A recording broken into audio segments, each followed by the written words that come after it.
ඒ භාග්‍යවත් වූ අරහත් වූ සම්මා සම්බුදුරජාණන් වහන්සේට අපගේ නමස්කාරය වේවා. නමෝ බුද්ධාය. තථාගතයන් වහන්සේ සියලු කෙලෙසුන්ගෙන් දුර වුණා. මහානීය වූ ඒ තථාගතයන් වහන්සේ අප්‍රමාණ ගුණදරාගෙන වැඩ සිටියා. එදෙන්නේ තථාගත සම්බුදු පියාණන් වහන්සේ සමවෙන්නේ තවත් බුදුරජාණන් වහන්සේ නමකට විතරමයි. එදෙන්නේ බුදුරජාණන් වහන්සේ මේ ලෝකයට තවත් කිසිවෙකුට විවර කරන්නට බැරි තථාගතයන් වහන්සේ නමකට පමණක් විවර කර හැකි උතුම් ධර්මය මේ මුළු මහත් ලෝකයේම යහපත පිණිස දෙවියන්ටත් බඹුන්ටත් මිනිසුන්ටත් හිතසුව පිණිස ඒ උතුම් දහම දේශනා කළා. එදෙන්නේ පරම පවිත්‍ර ශ්‍රී සද්ධර්මයෙන් එදා වගේම අදටත් අපිට පිහිට පිළිසරණ ලබා ගන්න පුළුවන්. ඒ පින්වන්ත කල්යාණ මිත්‍රයන් වහන්සේලා අපිට ඒ සම්බුද්ධ භාෂිතයම අදත් කියා දෙනවා.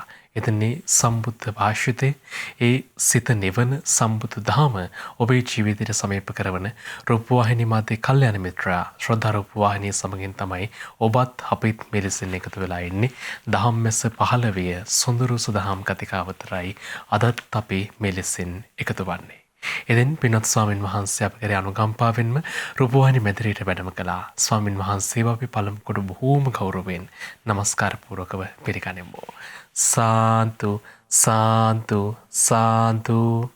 අද දවසේ පින්වත් ස්වාමින් වහන්සේත් එක්ක මේ සාකච්ඡාව අපි මෙලෙසින් ඔබ වෙතට ගෙනෙන්න සූදානම්ෙන් ඉන්නේ. ඉතින් අපි මතක් කරනවා අද දවසේත් ප්‍රතිබර විකාශන දායකත්වයෙන් එකතු කරන පින්වන්ත පිරිස පිළිබඳව ඔවුන්ගේ මෙලෙසින් සඳහන් වෙනව විස්තරය තුළ 2020 ඔක්තෝබර් මාස 19 වන දින දෙවන උපන්දිනයේ යෙදෙන පින්වත් දිනේරා ධර්මී තෙන්නකෝන් තේනයට නිදුක් නිරෝගී සුවපත් භාවය සහ නිරතුරුවම කල්යාණ මිත්‍ර ඇසුර ලැබීමටත් උතුම් චතුරාර්ය සත්‍ය ධර්මයේ අවබෝධය පිණිසත් දෙමාපියන් වන තමුත් ඒකම පදිංචි පින්වත් සුගත් තෙන්නකෝන් පියාණන් සහ ලක්ෂ්මී තිලකරත්න මෑණියන් අද දවසේ බැතිපර විකාශන දායකත්වයෙන් එක් කරන්නේ. ඉතින් මේ පින්වන්ත පිරිස වගේම ඔබටත් අවස්ථාව තිබෙනවා. දරුවෙකුගේ උපන්දිනයක් වෙන්න පුළුවන්, විශේෂ දිනයක් වෙන්න පුළුවන් ජීවිතේ. ඉතින් ඔබට පුළුවන් ඒ ලෙසින් සිත සුව පිණිස පින් දහම් රැස් කරගන්න ධර්ම දානමය පිය රැස් කරගන්න අවස්ථාව තිබෙනවා. කතා කරන්න මේ දුරකථන අංකයට ඒ ගැන වැඩි විස්තර තොරතුරු දැනගන්න. 071 232 88 87ට කතා කරලා ඔබට පුළුවන් ශ්‍රද්ධා රූපවාහිනී විකාශනය වන වැඩසටහන් වෙනුවෙන් දායකත්වය ලබා දෙන්න. ඉතින් මතක් කිරීමත් එක්ක අපි අද දවසේ ධර්ම සාකච්ඡාවට ප්‍රවේශ වෙන්නේ. අවසරයි පින්වත් ස්වාමින් වහන්සේ අපිට දැන් මේ අපි සාකච්ඡා කරමින් හිටී පින්වත් ස්වාමින් වහන්සේ දැන් මේ සම්මාදිට්ඨි සූත්‍රය ගැන. එතකොට සම්මාදිට්ඨි සූත්‍රය පින්වත් ස්වාමින් වහන්සේ අපිට පැහැදිලි කරලා දුන්නා. ශාරිපුත්‍ර මහරහතන් වහන්සේගේ දහම් විවරණය තුළ මේ කාරණා 16 පිළිබඳව සම්මාදිට්ඨියට එළඹීම පිළිබඳවම තමයි ඉතින් අපි සාකච්ඡා කළේ. ඒතර සයනස මේ අපි දැන් කාරණාවන් 15ක් මේ වෙද්දී සාකච්ඡා කළ ඉවරයි. ඒතර මේ අවසාන කාරණාව තමයි අද දවසේදී අපිට පැහැදිලි කරගන්න තිබෙන්නේ. ඉතින් පින්වත් සයනස අවසරයි එතුලින් අද දවසේ වැඩසටහනට ප්‍රවේශ වෙන්න. නමෝ බුද්ධාය. පළමුව ගුරු දේවෝත්තම පරම පූජනීය පින්වත් ලොකු ස්වාමීන් වහන්සේට මාගේ ගෞරවාදර වන්දනාව වේවා. සාදු සාදු සාදු. ගරුතර මහා සංඝරත්නයන් අවසරයි ශ්‍රද්ධාවන්ත පින්වතුනි. බොහෝම කාලයක් මේ සදහම් කතිකාවත තුළ අපි කතා කරපු සූත්‍ර දේශනාව සම්මාදිට්ඨි සූත්‍රය. ඒ සම්මාදිට්ඨි සූත්‍රයේ අපගේ ධර්මසේනාධිපතීන් වහන්සේ අපගේ සාරිපුත්ත මහරහතන් වහන්සේ සම්මාදිට්ඨිය ඇති කර ගැනීම පිණිස උපකාරී වෙන ආකාර 16ක් මූලික ආකාර 16ක් විග්‍රහ කළා. එහෙමයි.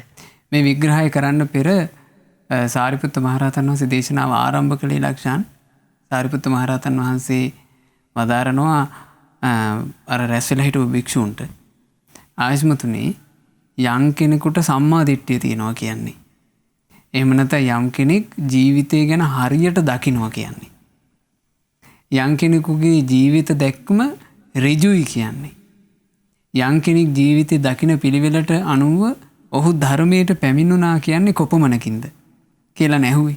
එහෙමයි සනස. එතකොට අර භික්ෂුන් වහන්සේලා පිළිතුරු දුන්නනේ. ස්වාමීනි ඔය කාරණේට අර්ථ තේරුම් ගන්න. අපි දුර ඉඳලා වුණත් ඔබ වහන්සේ ළඟට එන්න කැමති. එහෙමයි. ඒ ඇවිල්ලා මේ කාරණේ විග්‍රහ කරගන්න අපි සතුටුයි. එහෙමයි සන්නස. අනේ ස්වාමීනි අපිට අනුකම්පාවෙන් කියලා දෙන්න කිව්වා. එතකොට සාරිපුත්ත මහරහතන් වහන්සේ අවවාද කළා. හොඳයි ආයුෂ්මතුනි එහෙනම් මං දැන් ඔබට මේ කාරණේ කියනවා. තං සුණාත. ඒක හොඳට අහන්න. සාදුකම් මානසිකරවත. අහගෙන ඒක හොඳට කනුවණින් මෙනෙහි කරන්න කියලා. එහෙමයි සන්නස. එතකොට භික්ෂුන් වහන්සේලා එදා සවැත්නුවර ජේතවනාරාමේ මේ කාරණා ඔක්කොම ලක්ෂණ හොඳට අහගෙන හිටියා. ඒවා හොඳට නුවණින් මෙනෙහි කළා. ඒක අහමින් හොඳට මෙනෙහි කර බව තේරෙනවා ලක්ෂණ. මේ හැම කරුණක් ගානෙම උන්වහන්සේලා මේ ධර්මයට සාදුකාර දෙදී සතුටු වෙවි අනුමෝදන් වුණානේ නේ. එහෙමයි සන්නස. දැන් 15 වෙනි කාරණාව අපි ඉගෙන ගත්තේ අවිද්‍යාව ගැන. එහෙමයි. ඒ කාරණාව අවසන් වෙනකොටත් අවිද්‍යාව සම්බන්ධයෙන් මනා වැටහීමක් සාරිපුත්ත මහරහතන් වහන්සේ ඇති කරලා දුන්නනේ. ඒ භික්ෂුන් වහන්සේලා සතුටු වුණා. එහෙමයි. බොහෝම සතුටින් අනුමෝදන් වුණා. අනුමෝදන් වෙලා තමයි ඇහුවේ ස්වාමීනි තව ක්‍රමයක් තියෙනවද?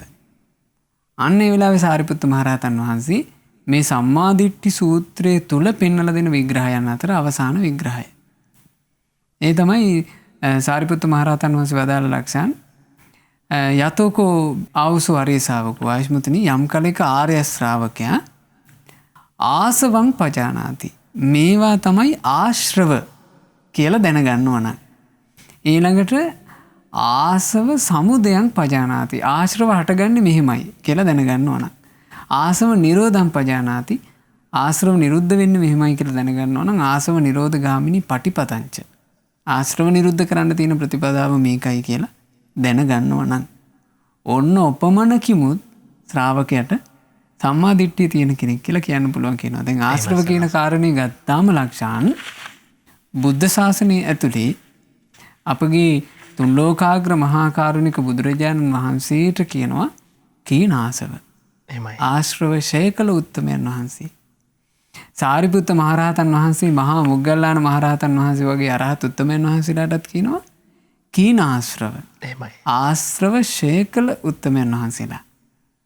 එතකොට ආශ්‍රව ශය කරන්න නම් ආශ්‍රවය කියන්නේ කවරක්ද කියලා අඳුනගන්න එපේ. ආශ්‍රවය කියන කරුණ අඳුනගෙන ඒ ආශ්‍රව ශය කරන ප්‍රතිපදාව අඳුනගෙන තමයි මේ උත්තමයන් වහන්සේලා ආශ්‍රව ශය කරලා අරහත්ත්වේ සාක්ෂාත් කළේ. මේ සම්බුද්ධ ශාසනයට පැමිණිලා තෙරුවන් කෙරෙහි ප්‍රසාදයෙන් ධර්මය අහන කෙනෙක් ආශ්‍රව ගැන දැනගන්නවා නම් මේ ආශ්‍රව මෙහෙමයි ආශ්‍රව හටගන්නේ, මෙහෙමයි ආශ්‍රව නැති වෙන්නේ, මේ තමයි ආශ්‍රව නැති කරන්න මා කළ යුතු ප්‍රතිපදාව කියලා. ඒ දැන ගැනීමම ඔහුට සම්මා දිට්ඨිය බවට පත් වෙනවා. එහෙමයි සන්නස. ඉතින් අපි හැමතෙනාම පීඩා විඳින්නේ කෙලෙස් නිසාවෙන්ම තමයි. ඉතින් මේ කෙලෙස් වලින් අපි බොහෝ දිනා ජීවිතයක් තේටපත් වෙනවා. ඉතින් අපි මේ හැම දෙයක්ම අපි මේ යන ගමන තුල ගිහි ජීවිතේ ගත කරද්දී ඉතින් අපි හැමෝටම නොයෙකුත් ප්‍රශ්න කරදර පීඩාවන් නැති තථාගත ශ්‍රී සද්ධර්මයේම විශ්වාස කරලා යුතුම් දහම පිළිපදින පිරිසක් විදිහට අපිට මේ දහමින්ම අපේ ජීවිතේ උපකාර පිණිස කාරණාවන් හොයාගන්න පුළුවන්. ඉතින් මේ උතුම් දහම ඒ ලෙසින් තුන් කාලයට ගැලපෙන දහමක්. එදාට වගේම අදටත් හෙටටත් මනාකොට ගැලපෙනවා. ඉතින් පින්වත් සයන්නාස් අවසරයි අපිට දැන් මේ ආශ්‍රවය පිළිබඳව අපි තවදුරටත් දැනගන්න කැමතියි පින්වත් ස්වාමීන් වහන්සේ. ඒ තථාගතයන් වහන්සේගේ උතුම් ධර්මයේ එදා සාරිපුත්‍රයන් වහන්සේ කොහොමද විවරණය කළේ කියලා.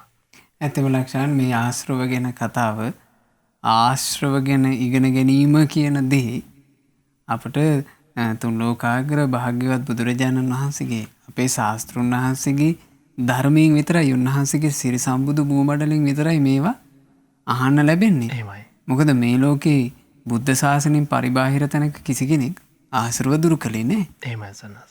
දැන් වර්තමානයේ අපි ලෝකය ගැන සමහරවිට කතා කරනවා ලෝකයේ දියුණුවයි කියලා.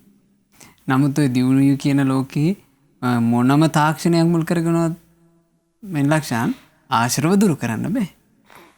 මොන බෙහෙතක් හොයාගත්තත් ඒ බෙහෙත් බිව්වා කියලා ආශ්‍රව දුරු කරන්න බෑ. එහෙමයි සන්නස. ආශ්‍රව දුරු කරන්න පුළුවන් ඖෂධයක් මේ ලෝකෙට තියෙනවා. මේ යුගයේ තියෙනවා. ඒ ඖෂධය තමයි බුදුරජාණන් වහන්සේ දේශනා කළ සොඳුරු ශ්‍රී සද්ධර්මයනේ. ඒ සද්ධර්මය අනුගමනය කරලා තමයි ආශ්‍රව දුරු කළේ. ඒ දුරු කරපු ආශ්‍රව මොනවද? ආශ්‍රව කියලා කියන්නේ තයෝ මේ ආසවා. ආශ්‍රව කියලා කියන්නේ කාරණා තුනකට.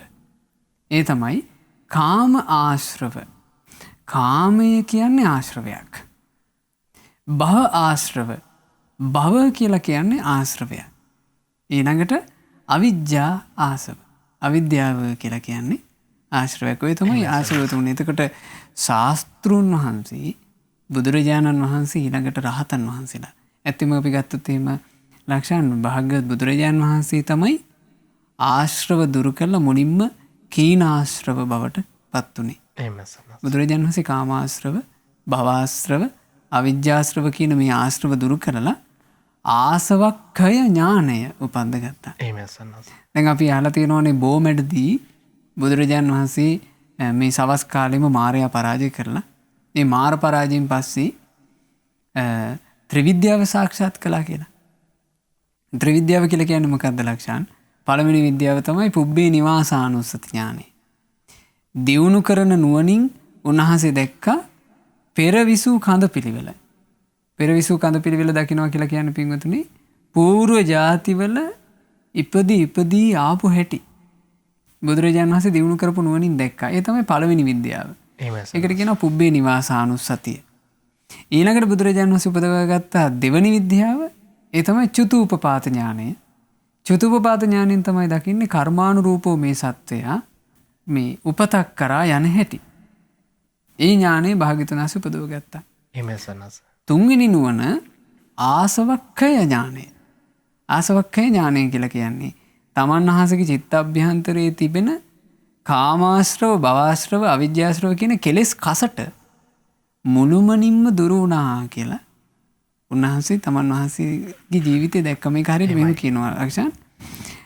පෑදිච්ච පොකුණක හොඳ පැහැදිලි වතුර තියෙන පොකුණක් තුල මිනිස්සේ කොහොම පොකුණේ උඩින් බලනකොට එයාට පේනවා කියනවා ඇතුලේ සිප්පි බෙල්ලෝ හිමේ යනවා, මාළු පීනනවා. එයාට පැහැදිලිව දකින්න පුළුවන්. ඇයි වතුර පැහැදිලි?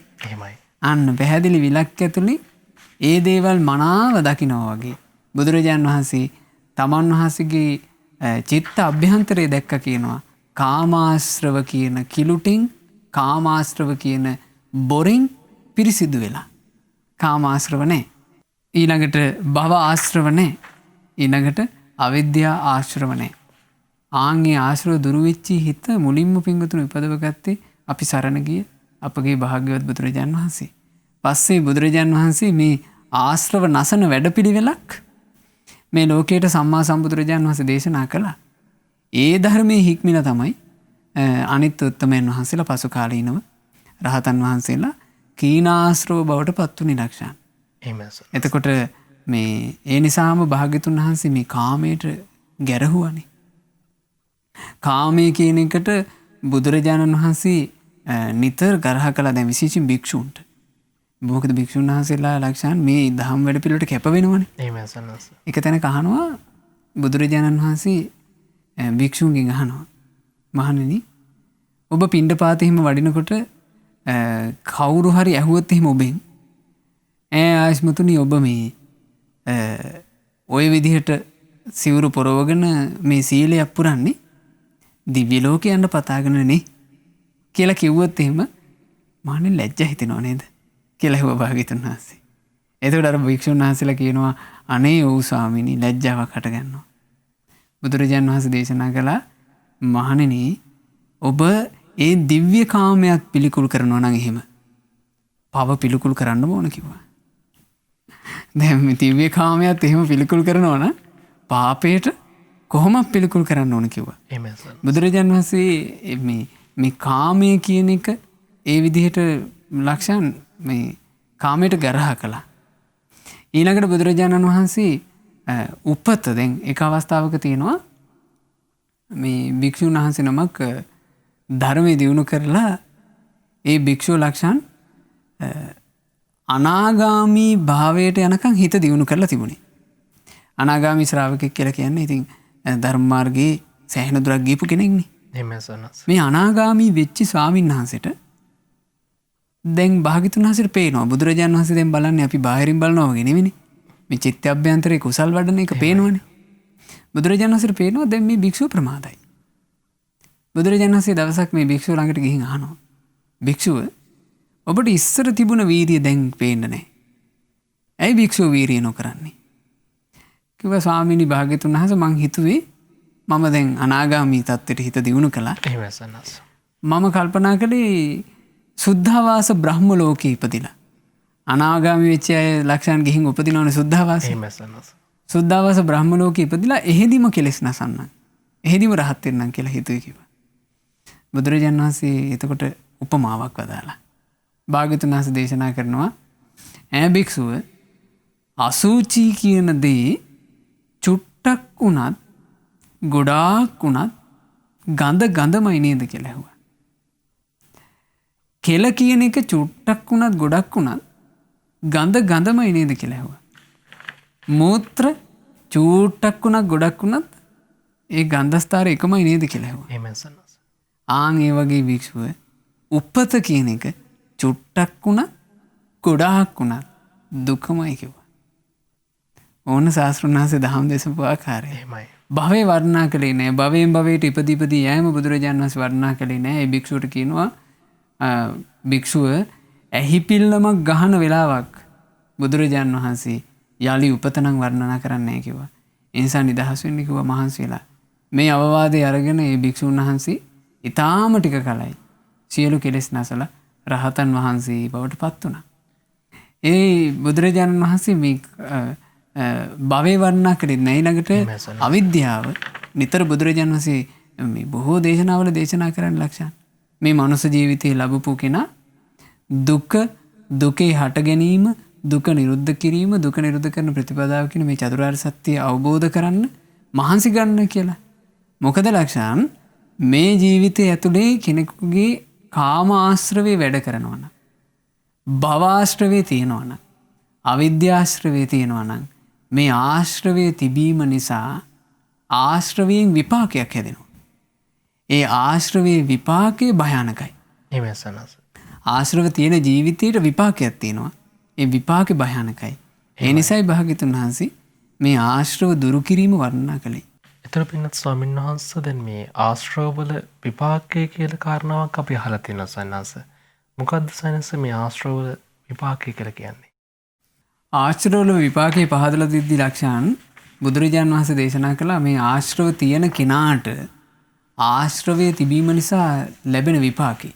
එහෙමයි සන්නස. යංකෝ භික්කවේ අවිජ්ජාගතෝ අවිද්‍යාව තුල ඉන්න මේ සත්‍යය මේ සංසාර ගමනේ නිදහස් වෙන තාක් අරහත්ත්වේ සාක්ෂාත් කරන තාක් ඉන්නේ අවිද්‍යාව තුල ලක්ෂණ. එහෙමයි සන්නස. ඒ අවිද්‍යාව තුල ඉන්න සත්‍යය තජ්ජං අත්ත භාවං අබිනිබ්බත්තේති පුඤ්ඤ භාගියං වා අපුඤ්ඤ භාගියං වා. පිනට අනුව හෝ පවට අනුව හෝ ඒ ආත්ම භාවයේ උපන්දන්නේ. ඒ ආත්ම භාවයට අරගෙන යන්නේ ආශ්‍රවේ විසින්. බලන්න බුදුරජාණන් වහන්සේ මම අර ලක්ෂණ මතක ඇති ගාමිණී කියලා කෙනෙක් එක්ක කරපු සංවාදයක් ගැන අපි දහම් කතාව කියලා දුන්නා. මේ හරියට වාහනයක කොටස් ටික ගලවනවා වගේ. එහෙමයි. භාග්‍යතුන් වහන්සේ මේ ජීවිතේ සියලු කොටස් අවබෝධ කළා කියලා. බලන්න ලක්ෂණ අපි මෙහින් කාලක්‍රියා කරනකොට අපි මිය යනකොට පින්වතුනි පිනට අනුව හෝ පවට අනුව හෝ ඊළඟ ජීවිතේ අපිව උපතක් පිණිස අරගෙන යන්නේ කවුද කියලා අපි කිසි කෙනෙක් දැනන් හිටියේ නැහැ. එහෙමයි සන්නස. හැබැයි තුන් ලෝකාග්‍ර භාග්‍යතුන් වහන්සේ වදාලා ආශ්‍රව සහිත සත්‍යය මේ සංසාර ගමනේ යනකොට පිනට අනුව හෝ පවට අනුව හෝ ඔහුව උපත පිණිස අරගෙන යන්නේ ආශ්‍රවයේ විසින්. දැන් බලන්න ඔන්න මේක තේරුම් ගන්න පින්වතුනි ඔන්න අපි හිතමු ඔබ හොඳට ධර්මයක් අහලා ඔබ මේ ශ්‍රද්ධා රූප වහිනේ බලමින් ඒවා අපි හිතමු බණක් අහමින් ඉන්නවා. බණක් අහමින් ඉද්දි ඔබේ ජීවිතය තුළ බණ ඇහුවා කියලා අවිද්‍යාව දුර වෙලා නෙවෙයි තියෙන්නේ. දැන් ඔබ මේ දහම් කතාව ශ්‍රවණය කරමින් ඒ දහම් කතාවට කන යොමාගෙන ඔබ ඉන්නකොට ඔන්න අපි හිතමු ඔබේ විවාහ කරලා දීපු දුවක් ඔන්න අඬාගෙන එනවා.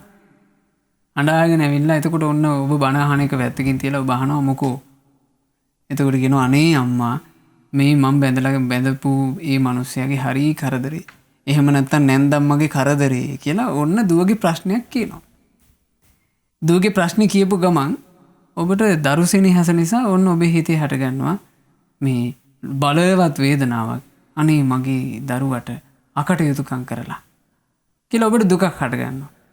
ඒ දුකත් එක්කම අපිටම ඔන්න ඔබට ද්වේෂයක් හටගත්තා.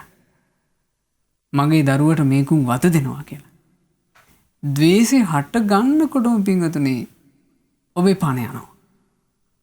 ද්වේෂය හට ගන්න වෙලාවෙම අපි හිතමු ඔබට මරණය පැමිණියා කියලා.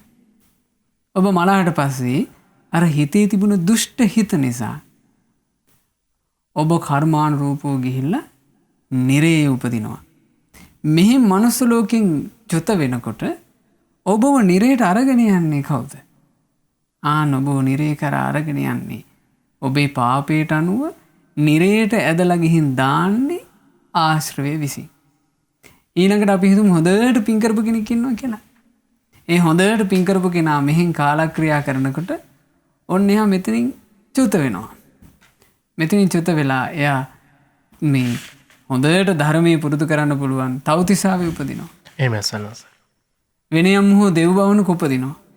එතකොට එයා මේ දෙව් භවන කරා දිව්‍ය ලෝකේ කරා අරගෙන ගියේ කා විසින්ද? ආශ්‍රව විසින් අරන් යන්නේ. ඕක තමයි ලක්ෂණ ආශ්‍රවයේ තියෙන විපාකය. එහෙමයි. ඒ කියන්නේ පිනට අනුව හෝ පවට අනුව මේ සත්‍යව උපදින තැනට අරගෙන යනවා ආශ්‍රවය.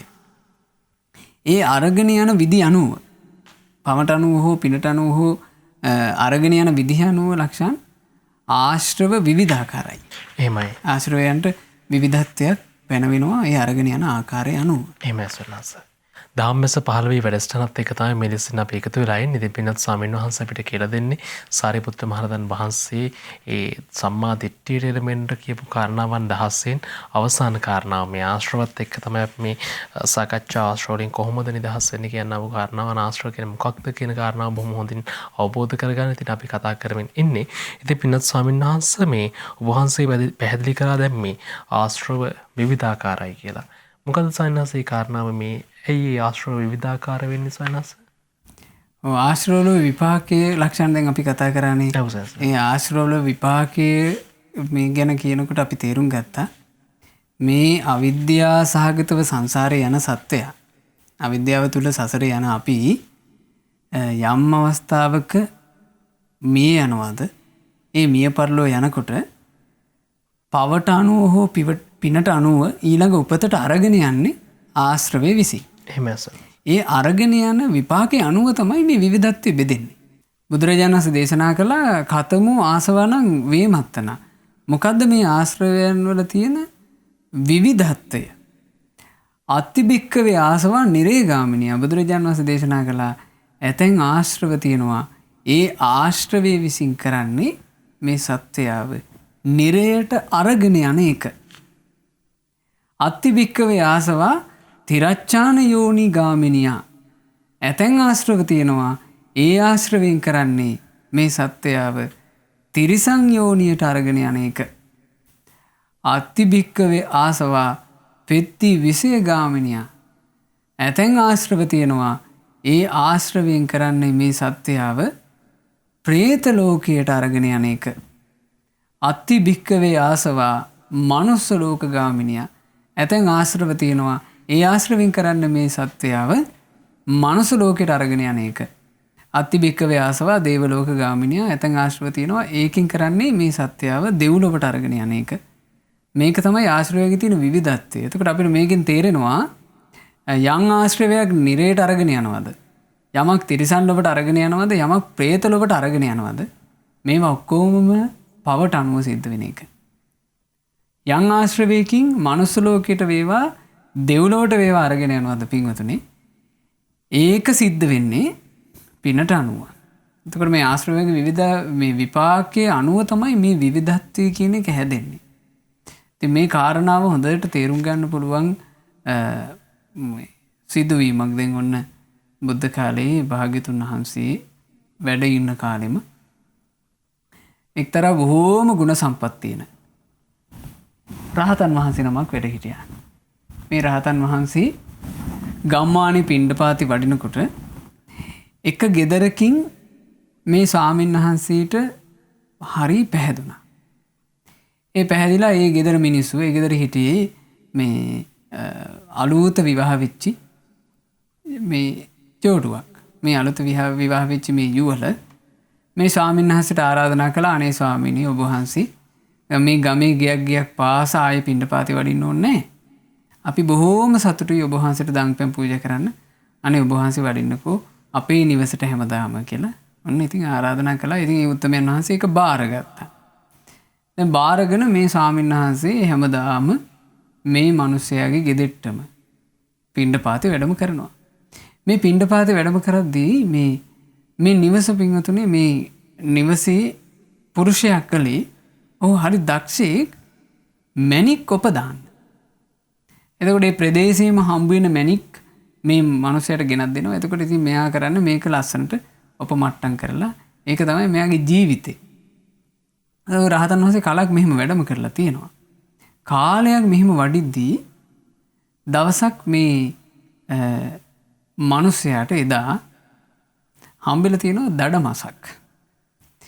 ওই දඩමස හම්බෙච්ච දවසේ මේ මිනිසයා කල්පනා කළා තමන්ගේ බිරිඳත් එක්කත් කතා කරලා සොඳුරි අපි අද මේ දඩමස මේක ප්‍රණීත මාංශය අපි මේක ස්වාමීන් වහන්සේට පූජා කරමු කියලා කතා වුණා.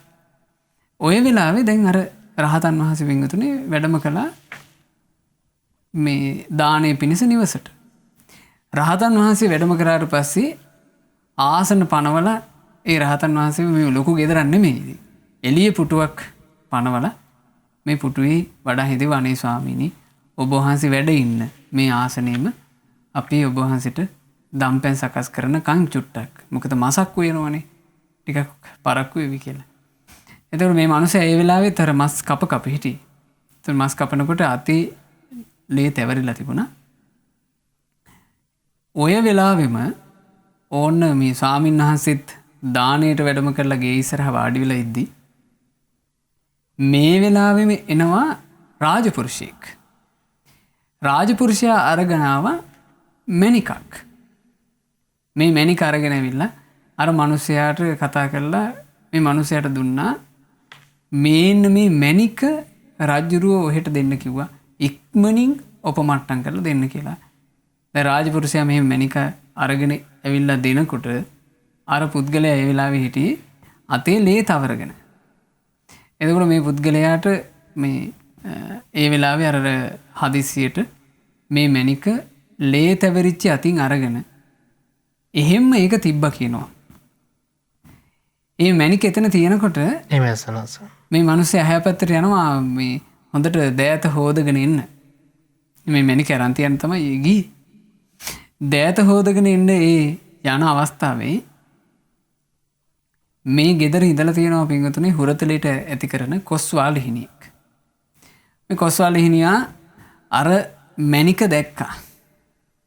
මේ මණිකේ දැන් ලේ තැවරිච්ච අතින් මේ මණික ඇල්ලුවේ. ඒතර මණිකේ ලේ තැවරිලා තියෙනකොට මේ කොස්වාල හිණියට අදහසක් නැහැ. කොස්වාල හිණියා හිතුවේ මේක මස් කෑල්ලක් කියලා. කොස්වාල හිණියා මේක ගිල්ලා. එතකොට මේ මණික ගිල්ලහම මේ මණික ගිලින සංසිද්ධිය මේ ඔක්කොම සිදුවීම අර රහතන් වහන්සේ බලාගෙන. දැන් අර මිනිස්සයා ලේ තැවරිච්ච අත් දෙක හොදගෙන ඉන්න ගියා මේ ගේ පිටිපස්සට. අත් දෙක හොදගෙන එනකොට මේ ඒ නිමේෂයට මණික නැහැ. එතකොට ඉක්මනට ගේ ඇතුළට ගිහිල්ලා ඇහුවා තමන්ගේ බිරිඳකින් මේ දැන් රාජපුරුෂයෙක් මණිකක් ගෙනත් දුන්නා මෙතන මේ ඔයා මණික අරන් තිබ්බද කියලා ඇහුවා. එතකොට බිරිඳ කිව්වා අනේ නෑ මං මේ මණිකක් ගැන කතාව මන් දන්නේ නැහැ කිව්වා.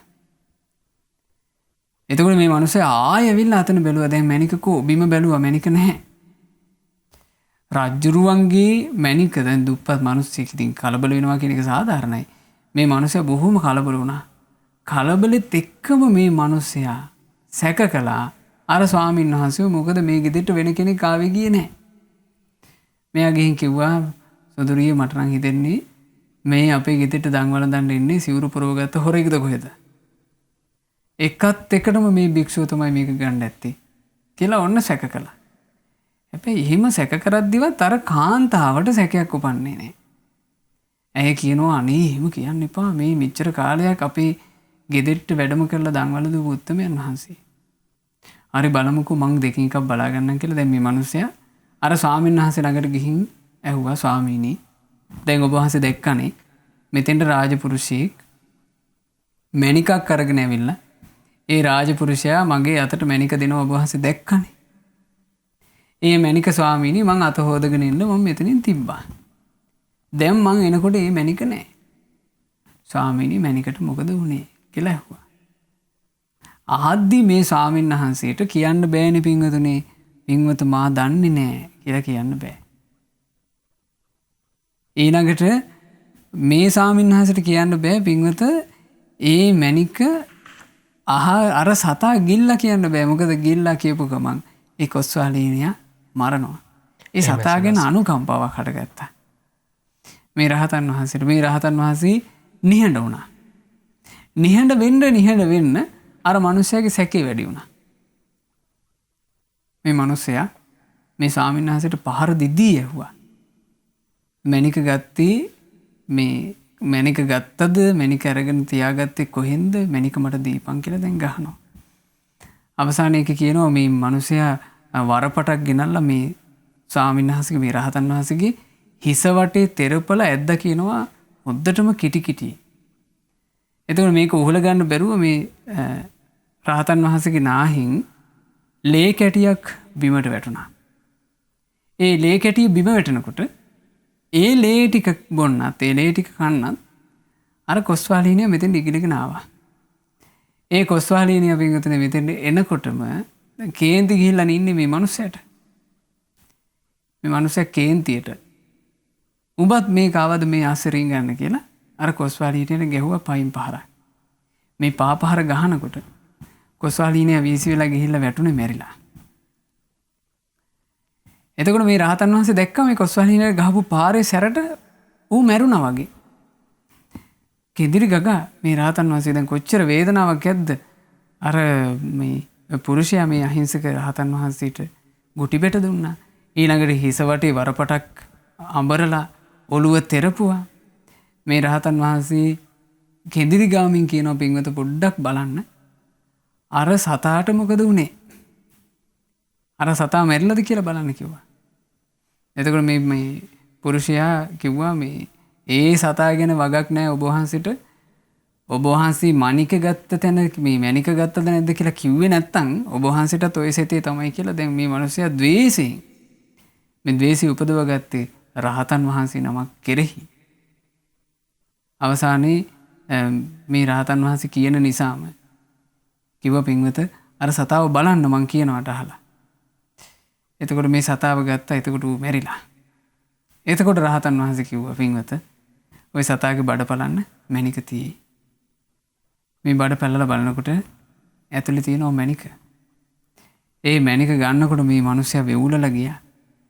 නමුත් ඒ වෙනකොට ගොඩාක් වැඩේ වරද්දගෙන ඉවරයි. ඊටාම දුෂ්ට සිතින් ඒ රහතන් වහන්සේට පහරක් දීලා ඊළඟට ඒ රහතන් වහන්සේගේ මේ ජීවිතයට හානි වෙන විදිහේ අනතුරක් කරලා ඉවරයි. අර තදට වරපටින් ඔළුව තෙරපපු නිසා ඒ රහතන් වහන්සේ ආයේ වැඩි කල ජීවත් වුණේ නැහැ කියනවා. උන්වහන්සේ බොහෝම ටික කාලෙකින් ඒකින්ම ගිලන් වෙලා උන්වහන්සේ පිරිනිවන් පෑවා. කුමක්ද උනේ උන්වහන්සේට පින්වතුනි? ආශ්‍රව ෂය කරලා තිබුණ නිසා. කාමාශ්‍රව, භවආශ්‍රව, අවිජ්ජාශ්‍රව කියන මේ ආශ්‍රව උන්වහන්සේ තුල නොතිබ්බ නිසා ආශ්‍රවයන්ගෙන් සැකසෙන විපාකයක් උන්වහන්සේට නැහැ. උන්වහන්සේ නිදහස් වුණා. පහන්සිලක් නිවිලා යනවා වගේ සුගති දුගති කිසිවක විඥානේ නොපිහිටා උන්වහන්සේ නොපිහිටි විඥාණයෙන් පිරිනොම් පාවා දාලා. එතකොට අර කොස්වාලිහිනියට පයින් පහර ගහනකොටම කොස්වාලිහිනියා මැරුණනේ. කොස්වාලිහිනියා මේ යනකොට ඒ කොස්වාලිහිනියා අවිද්‍යාවගත සත්‍යය අවිද්‍යාව තුල යන එකෙක්. එයාගේ හිත පිහිටලා තිබුණා. අර ඒ නිවසේ හිටපු කාන්තාව කෙරෙහි. අම්මා කෙනෙක් වගේ මේ කොස්වාලිහිනියට ආදරය දක්වපු නිසා ලොකු සෙනෙහසක් තිබ්බා කොස්වාලිහිනියට ඈ කෙරෙහි. ඊළඟට මේ කොස්වාලිහිනියට හැමදාම මේ නිවසට වැඩම කර කර දානේ වළඳපු ස්වාමීන් වහන්සේ ගැන ඒ රහතන් වහන්සේ ගැන යම් ප්‍රසාදයක් හිතේ තිබුණා. ඒ නිසා මේ කොස්වාලීනියා මිය යනකොටම ඔහුගේ ආශ්‍රව පිනකට අනුව සකස් වුණා. අර තිරිසන් ආත්මයෙන් නිදහස් වෙලා ඔහු උපන්නා අර මනුස්ස කාන්තාවගේ ඒ නිවසේම කාන්තාවගේ කුසේ පිළිසිඳ ගත්තා. එතකොට ඒ නිවසේ පිළිසිඳ ගත්තා කියන්නේ ඒ පිනට අනුව මනුස්ස ලෝකයට මේ කොස්වහලීනියව අරගෙන ආවේ කුමකින්ද? ආශ්‍රවයේ විසින් තමයි මේ අරගෙන ඉන්නේ. ඔන්න ආශ්‍රවයන්ගේ තියෙන විවිධත්වය. ඊළඟට මේ නිවසේ හිටපු මැණික් උපදාපු ඒ පුරුෂයා අර රහතන් වහන්සේට දුෂ්ට හිතින් හිංසා පීඩා කරපු නිසා ඔහු ආයුෂ ගෙවලා මේ යනකොට ඔහුත් අවිද්‍යාව තුළ සසර යන සත්වයෙක්. ඔහුගේ මේ අවිද්‍යාව සහගත ජීවිතේ ඔහුගේ ඉස්මතු වෙලා ආවේ අර කරගත්ත බලවත් පාපේ. පවට අනුව ඔහු අරගෙන යනවා බලවත් දුක් ඇති නිරයට. මෙහෙන් මේ මනුස්ස ලෝකෙන් මැරෙනකොට ඔහුව නිරයට අරගෙන යන්නේ කුමකින්ද? ආශ්‍රවයේ විසින් තමයි ඔහුව නිරයට අරගෙන යන්නේ. ඒකට කියනවා අත්ති ආසවා නිරේගාමිනිය. නිරේ අරගෙන යන ආශ්‍රව තියෙනවා. අර ඒ නිවසේ හිටියනේ පිංගුතුනේ ස්වාමීන් වහන්සේ කෙරෙහි හරියට හිත පහදවගෙන අර මැණික නැති වෙච්ච වෙලාවවත් හිත අපහදව ගත්තේ නැති ඒ නිවසේ කාන්තාව. ඒ කාන්තාව ගොඩාක් මේ රහතන් වහන්සේ ගැන හිත සතුටු කරන් හිටපු නිසා දානේ පූජා කරපු නිසා ඇගේ ජීවිතේ සකස් වුණා මිය යනකොට පිනට අනුව. ඈ මෙහින් මැරෙනකොට බොහෝ සැප ඇති තව්තිසා දෙව් භවනේ ඇය උපන්නා. එතකොට ඒ ආශ්‍රවේ ඇයව අරගෙන ගියා දෙව්ලොවට. අත්ති ආසවා දේවලෝක ගාමිනිය. දෙව්ලොව ඇගේ ආශ්‍රවේ ඇයව අරගෙන ගියේ. ඒතර මේක තමයි මේ ආශ්‍රවයන්ගේ තියෙන විවිධත්වය. අපි එතකොට අපේ ජීවිතය ගැන කොච්චර සැලකිලිමත් වෙන්න ඕනද? මේ අවිද්‍යාව දුරු කරන තාක්නේ. එහෙමයි සන්නස්. ඒ අවිද්‍යාව දුරු කරන තාක් ලක්ෂණ ජීවිතේ කාමාශ්‍රව, භවආශ්‍රව, අවිද්‍යාශ්‍රව තියෙනවා. එහෙමයි. පිනට අනුව හෝ පවට අනුව හෝ අපිව ඒ ජීවිතේ උපදින විපාකය අපේ ජීවිතේ හැමතිස්සෙම තියෙනවා. ඒ නිසා ආන්න ඒ විදිහට තමයි අපිට තේරුම් ගන්න තියෙන්නේ මේ ආශ්‍රවයන්ගේ විවිධත්වය. ඉතින් මේ දීර්ඝ සංසාර ගමනක පින්වතුනි අපි එනකොට මේ විවිධාකාර ආශ්‍රව ස්වභාව නිසා අපි ඇතැන් ජීවිතවල නිරය, තිරිසන් ලෝකයේ, පෙරේත ලෝකයේ කියන දුගතිය ගියා. අපි ඇතැන් ජීවිතවල මේ බොහෝ සැප ඇති දෙව්ලොව ආදී උපන්න බුදුරජාණන් වහන්සේ එක තැනක ලක්ෂණ දේශනා කරනවා. සංසාරය ගැන බලනකොට මේ සංසාරයේ දීර්ඝකම එතකොට තේරෙනවා අපිට මේක තියෙන අනමතග්ග සංයුත්තේ. එහෙමයි සන්නස්. බුදුරජාණන් වහන්සේ වදාලා මහණෙනි ඔබට පේනව නේද මේ පාරේ තොට යනකොට හොඳට සැප විඳින මිනිස්සු. හොඳ යාන වාහන තියාගෙන හොඳට ධනෙ තියෙන මිනිස්සු දකින්නව නේද කියලා ඇහුවා. අනේ එහෙමයි ස්වාමීනි. මහණෙනි නිෂ්ඨාවකටපත් වෙන්න ඔබ. මේ දීර්ඝ සංසාර ගමනේදී මමත් ඕන තරම් මෙහිම ධනවත් වෙලා ඉඳලා තියෙනවා. එතකොට අපි ඇතැන් කාලවල අපි කරගත්ත පින් වලින් ධනවතුන් වෙලා ඉඳලා තියෙනවා. එහෙමයි සන්නස්. ඊළඟට ආනෝ මහණෙනි ඔබ ඇතැම් වෙලාවට දකින්නව නේද එදා වේලා හම්බ කරගන්න අමාරුවෙන් හිඟා කරන දුගී දුප්පතුන්. එහෙමයි ස්වාමීනි. මහණෙනි නිෂ්ඨාවකටපත් වෙන්න. මේ දීර්ඝ සංසාරේ මාත් මේ විදිහට හිඟා කාලා තියෙනවා. එහෙමයි. එතකොට මේ ආශ්‍රව සහිතව ආපු ගමනේ පිනට අනුවත් පවට අනුවත් අපි නොයෙක් ජාතිවල උපන්නා. එහෙමයි සන්නස්. හැබැයි අපිට කරගන්න බැරි වෙච්ච දේ තමයි ලක්ෂණ ආශ්‍රව දුරු කරගන්න එක. හැබැයි ඔන්න දැන් ඒකට අවස්ථාව උදා වෙලා තියෙනවා මේ ආශ්‍රව දුරු කරගන්න පාරට එන්න. එහෙමයි. ඒ තමයි ශ්‍රී සම්බුද්ධ ශාසනය. බුදුරජාණන් වහන්සේ නමකගේ දහම් පද අසන්ට ලැබීම. ඉතින් ඒ ලද මොහොතේ අපි මේ විදිහට ආශ්‍රව ගැන හොඳට තේරුම් අරගෙන තථාගත බුදුරජාණන් වහන්සේ ගැන ශ්‍රද්ධාවෙන් ධර්මයේ පුරුදු කරොත් අපිටත් ඒ ආශ්‍රව දුරු කරන වැඩ පිළිවෙලට අපේ ජීවිතය යොමු කරගන්න අවස්ථාවක් තියෙනවා. ඉතින් ওই විදිහට ලක්ෂණ ආශ්‍රව ගැන දැනගෙන ඉන්නවනම් ඒක සම්මා දිට්ඨිය. එහෙමයි සන්නස්. ඉතින් පින සායනසෙත් එක්ක මේ කාරණාවන් සාකච්ඡා කරද්දී පින්වන්ත ඔබටත් අපි මතක් කරනවා මේ කාරණාවන් පිළිබඳව ඔබේ සිහිය මෙනෙහි කරමින් ඔබට පුළුවන්කම තිබෙනවා. ඉතින් මේ කාරණාවන් වඩ වඩාත් හොඳින් Tamanගේ චිත්ත අභ්‍යන්තරය තුළට මේ දේවල් එකතු කරගන්න. මොකද මේ දේ හැම දෙයක්මත් අපි ඉගෙන ගත්තොත් තමයි අපි හැම දෙයක්ම මේ දේවල් දැනුවත් වෙලා අපිට පුළුවන්කම ලැබෙන්නේ සංසාර ගමන නතර වෙන්නේ. ඉතින් ඒ වෙනුවෙන් තමයි මේ උතුම් කාරණාවන් අපි සාකච්ඡාව සිදු කරන්නේ. ඉතින් පිනසයින්නස මේ ආශ්‍රවවල පැවැත්ම පිණිස පවතින මේ ඒ පසුබිම ගැනත් අපිට කතා කරන්න පුළුවන් නම් මට තෙන්නේ වටිනවා පිනස් ස්වාමීන් වහන්සේ. ඇත්තම ලක්ෂණ අපි ආශ්‍රවයන්ගේ පසුබිම කියන කතාව අපි මීට පෙර වැඩසටහනේදී කියන්නේ ආශ්‍රවයන්ගේ පසුබිම ගැන විස්තර විභාග වශයෙන් අපි මීට පෙර වැඩසටහනේදී ඉගෙන ගත්තා. එහෙමයි සන. ඇත්තම ආශ්‍රවවල පසුබිම එහෙම නැත්නම් ආශ්‍රව හටගන්නේ භාග්‍යතුන් වහන්සේ දේශනා කළේ ආශ්‍රව හටගන්නේ අවිද්‍යාව නිසා. එහෙමයි සන. අවිද්‍යාව තියෙනවා නම් ඒ අවිද්‍යාව තියෙන තැන කාමාශ්‍රව, භවආශ්‍රව, අවිද්‍යාශ්‍රව තියෙනවා. එහෙමයි. ආශ්‍රව නිරුද්ධ වෙලා යන්නේ. එතකොට ආශ්‍රවයන්ගේ පසුබිම ගැන කියනවා නම් අපිට කියන්න තියෙන්නේ අවිද්‍යාව කියලා. එහෙමයි.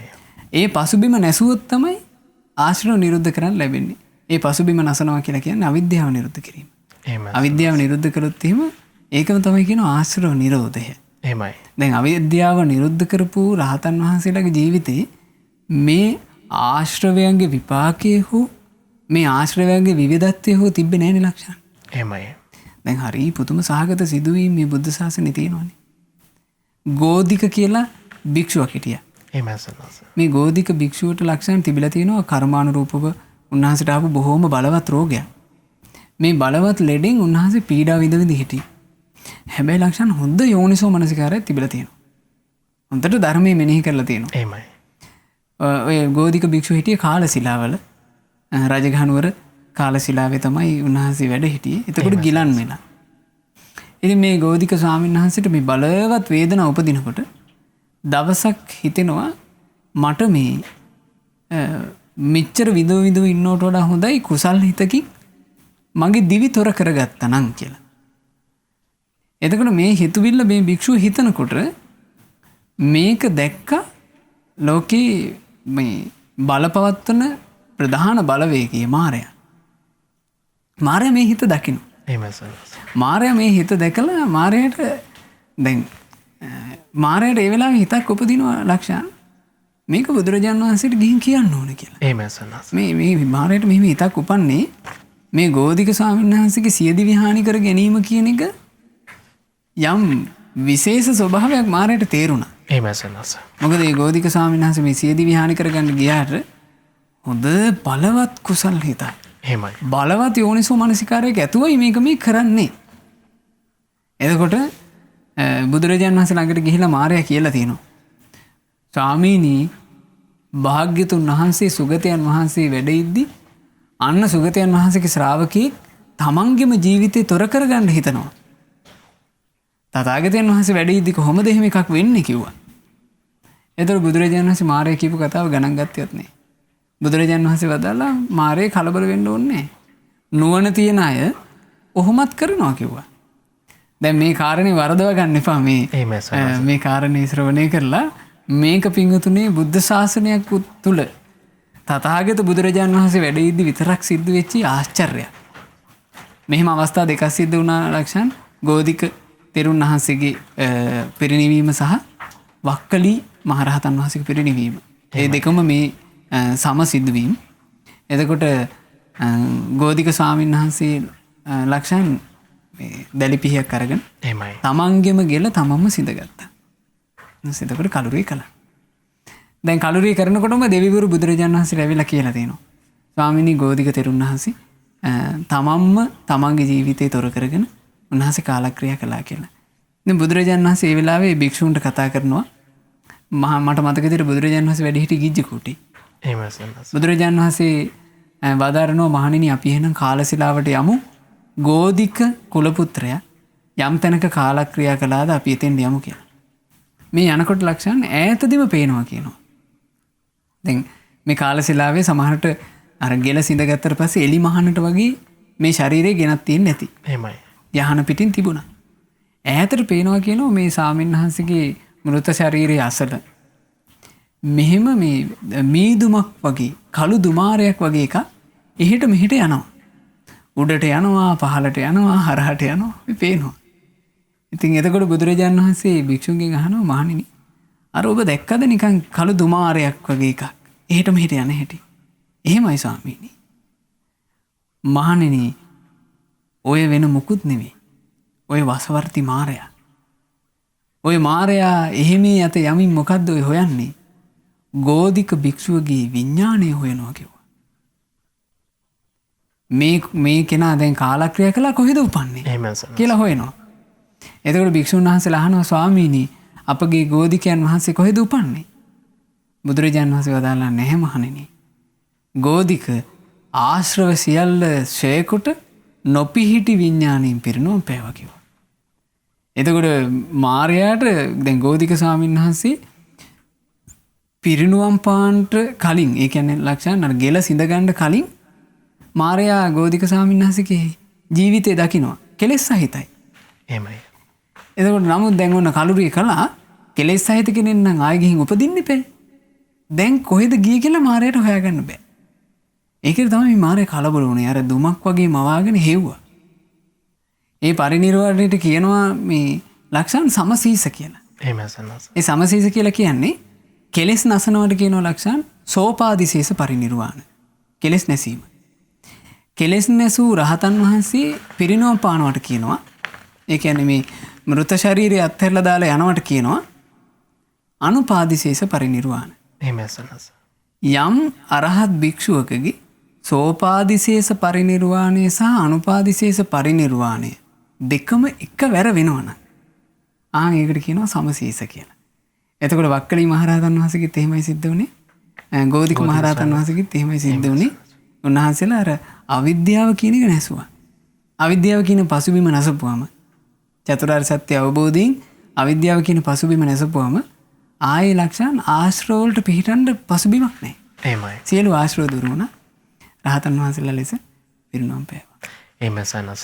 අපි මේ කාරණාවන් සියල්ලක්මත් සාකච්ඡා කරමින් ඉන්නේ සාරිපුත්‍ර මහරහතන් වහන්සේ විසින් සිදු කරපු සදහම් විග්‍රහය තුළ. ඉතින් මේ තමයි මේ සම්මා දිට්ඨිය ලැබෙන්නට කොහොමද මේ ආකාරයන් විදිහට 16ක් උන්වහන්සේ දේශනා කළා. එතකොට ඒ කාරණා 16 වෙන කාරණාව මේට කලින් අපි කාරණාවන් 15ක් එතකොට සාකච්ඡා කළා. ඉතින් පින්වත් ස්වාමීන් වහන්සේ අපි අවසාන විනාඩි කිහිපයක් දවස් සාකච්ඡාවේ සයනස මට හිතෙනවා දැන් මේ ආශ්‍රව දුරු කරගන්න ආශ්‍රවයෙන් නිදහස් වෙන්න නිරුද්ධ වෙන්නේ කොහොමද මොන වගේ වැඩපිළිවෙලක් අනුගමනය කරන්න ඕනේ කාරණාවත් අපි කලින් කතා කළා වගේම පින්වත් ස්වාමීන් වහන්සේ මෙතෙන්දිත් දැනගන්න කැමතියි. ඔව් ලක්ෂණ ආශ්‍රව නිරුද්ධ කරන්න මේ ආදී විපාක සහිත මේ ආදී අපේ ජීවිතේ බලවත් අනතුරකට හෙළන අවිද්‍යා සහගත ජීවිතය තුළ නිරන්තරයෙන් ක්‍රියාත්මක වෙන මේ අවිද්‍යාවෙන් ගැලවෙන්න නම් තියෙන්නේ එකම එක වැඩපිළිවෙලයි.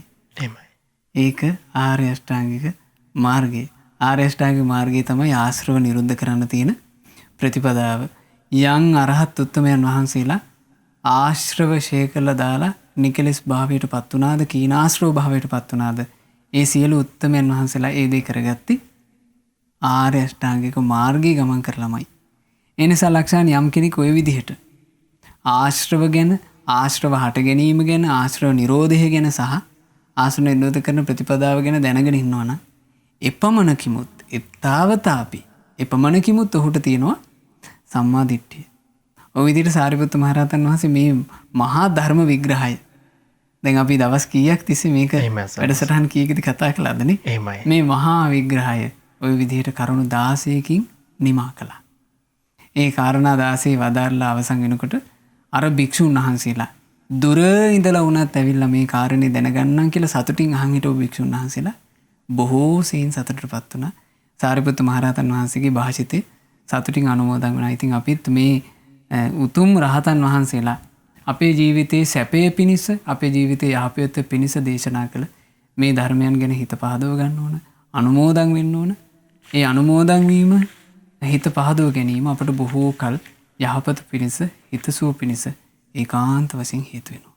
එහෙම සන්නස. ඉතින් මේ පින්වත් ස්වාමීන් වහන්සේ අපිට කියලා දුන්නා වගේම රහතන් වහන්සේලා බහනක පරම්පරාවෙන් රැගෙන පුතුම් දහම තමයි අපි මේ විදිහට ඉගෙන ගන්නේ. මේ යුගයේ තමයි පින්වන්ත කල්යාණ මිත්‍රයන් වහන්සේලා මේ උතුම් දහම මනාකොට අපිට සිංහලයට පරිවර්තනය කළ මේ දෙසින් අපිට කියා දෙන නිසා ඉතින් අපිට පුළුවන්කම ලැබෙනවා මේ දහමේ තිබෙනා වූ බොහෝ සුන්දර තැන් දැක ගන්නට දැන ගන්නට. ඉතින් අපි උත්සාහ කරමු මේ උතුම් දහම වඩා වඩාත් ශ්‍රවණය කරමින් කියවමින් අපේ දහම් දැනුම පුළුල් කරගෙන මේ සම්මාදිට්ඨියට එළඹෙන්න. ඉතින් අපි අද දවසේත් වැඩසටහනයි දායකත්වයන් එකතු කරපු පින්වන්ත පිරිස වෙනුවෙන් පුණ්‍යානුමෝදනාවටයි අපි දැන් කාලය වෙන් කරගන්නේ. අවසරයි ස්වාමීන් වහන්සේ.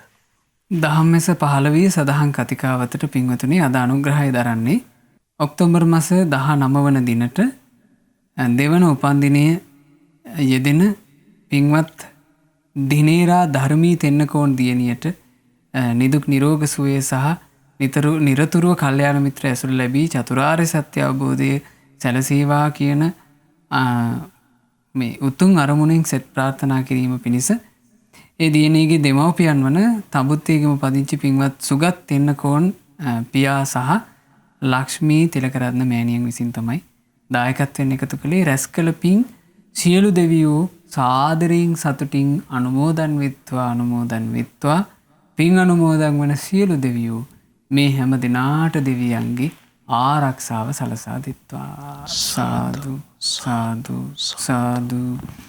අපගේ කල්යාණ මිත්‍ර ගුරු දේවෝත්තම පින්වත් ලොකු ස්වාමීන් වහන්සේට මේ සියලු පින් අනුමෝදන්ව පින්වත් ලොකු ස්වාමීන් වහන්සේ නිදුක් වෙත්වා නිරෝග වෙත්වා දීර්ඝායුෂ ලබත්වා මේ ගෞතම බුද්ධ ශාසනයේ උතුම් චතුරාර්ය සත්‍ය ධර්මය පරිපූර්ණ වශයෙන්ම අවබෝධ කර ගනිත්වා. සාදු සාදු සාදු.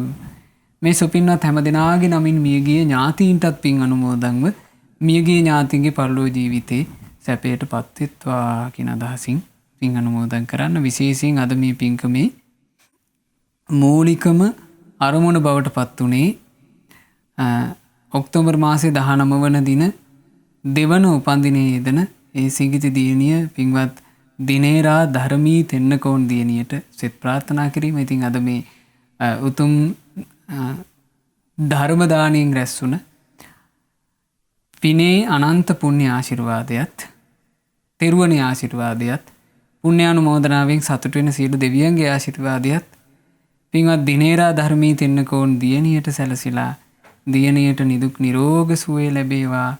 ජීවිතයට යහපත සලසන කල්යාණ මිත්‍ර ඇසුරම මුණ ගැහිවා. මේ ගෞතම බුදුරජාණන් වහන්සේගේ උතුම් බුද්ධ ශාසනයේ පවතින කාලේ බුදුරජාණන් වහන්සේගේ ශ්‍රාවක දුවක් ලෙස ගෞතම ශාසනයේ පිළිසරණ ලබන්ට චතුරාර්ය සත්‍ය ධර්මය අවබෝධ කරන්ට ඒ සිඟිති දියණියට වාසනාව ලැබෙත්වා. සාදු සාදු සාදු.